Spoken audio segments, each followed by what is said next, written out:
Hi everyone!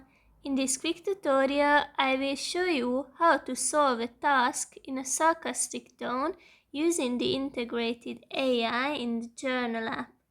Just open the app and select a file in which there is an exercise. For me now, it's a situation kind of exercise, but you can choose writing task as well. So now I click on this AI button and find the change tone option. Now if we want it to be sarcastic, then click on sarcastic and generate. You will have to wait a few seconds, but then here is your text. If you like it, you can